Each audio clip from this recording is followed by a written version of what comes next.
Hi, I'm Lynn, I'm Paul, and this is Along the Way. and we're glad to have you with us. And we're here to tell you a little bit about our passion for this ministry. Yeah. Yeah.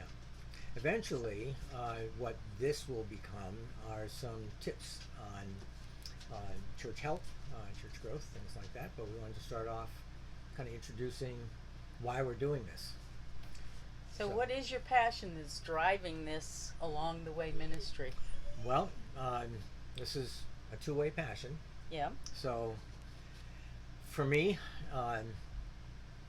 it's a little funny even saying this right now because there was a time I wouldn't have said this, but I am passionate about helping churches that are struggling turn around. The reason I say I wouldn't have said this some time ago is because we've always done this. Our ministry has always Yeah. been revitalizing struggling churches. What And is it? 30? No, 40. 1981 is when we started, Is it so she'll do the 91? math in her head. What? But in that time, 30. we have pastored one, two, three, four. This is number five. This is our fifth Yep. church. Yep. Um, and everyone in one way or another has been some kind of revitalization ministry. Yep. Most have started with tiny congregations, virtually no resources, and and there were churches on the verge of closure. Right. Um, The first two the both fir- started with 15 people. yep, The first one, the youngest person when we came, was 55. yep, and went closer to 100 after that very quickly. Um, so, anyways, this is what the Lord's had us do all our ministry, Yeah.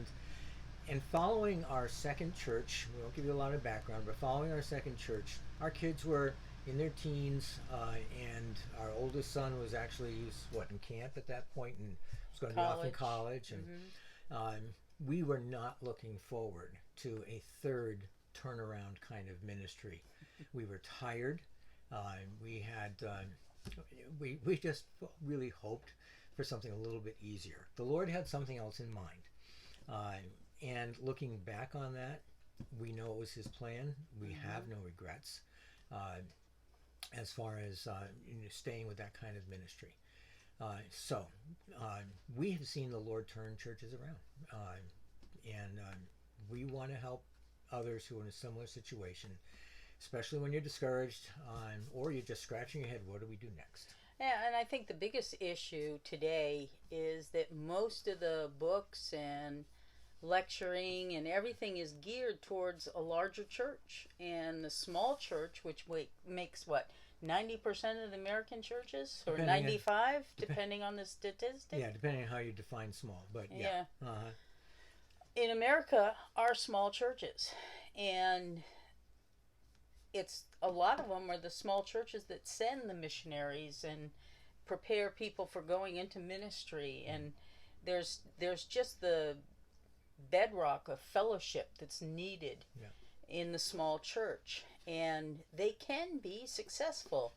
They may not be a mega church, but they'll be able to pay their own bills and reach out into their community, and that's kind of my emphasis of Yeah. why we want to do that, because the money's just not there to help the little church. Yeah.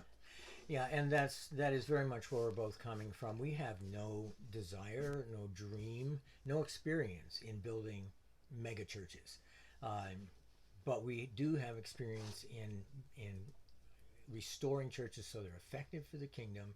They are great places to come and worship, great places for your family, and we think that the Lord honors that. He loves the small church. People love the small church. They love the intimacy that comes to the small church. And just a little point here. This is more current. Where the trend was for several decades in terms of church health and church growth, the trend was towards the megachurch and all of that. The trend is reversing now. The trend is going away from the megachurch to either satellite churches, multiple site churches, all of them typically somewhere around the 100-person mark or smaller. You're dealing with small church, but they're learning to do it effectively. Uh, So we're not about doing cutting edge things. Some of this may be. We're really more about healthy pastors, healthy pastor and wife teams, healthy church leadership, developing healthy churches. So that's why. Yeah, I think the cutting edge is probably a wrong term, because we are contemporary, even though we are seniors. Yeah, definitely are seniors. But we like to keep on the forefront of what's going on with younger people. And after all, we got family all in that. Yeah, we do. We got 8 grandchildren. And we have discovered over the years that you can stay effective with people in every generation. When you're a younger pastor, you can be very effective with seniors. And when you're a senior yourself, you can be very effective with younger generations. You don't have to give up trying to relate to them because you're older. But it's hard. You need hard. to work on it. Yeah. It's not a easy thing. So let's put this out there at the beginning. We have some things that we know we want to share with you, but you may have some things that you really want to hear our opinion on. So let's just put the invitation out there. Yeah, put it in the comment section. What are some of your questions?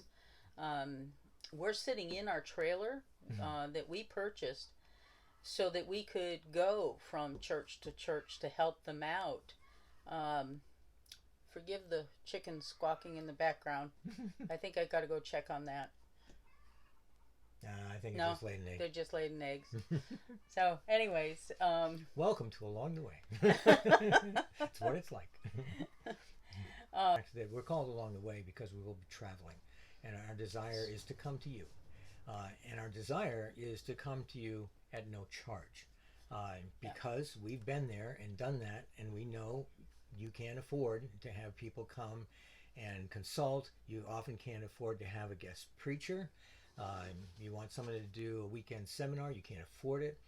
We want to offer what we do at no cost to you, which means we get sponsors, right. That will be helping us to pay our expenses, to come to you, and to do these seminars, to do these evaluations, have one-on-ones with your pastor and your congregation, do some vision casting, getting people to think creatively on how they can reach out. And you've had experience doing that with different other pastors, and so it's just an extension of what we've been doing. Yep.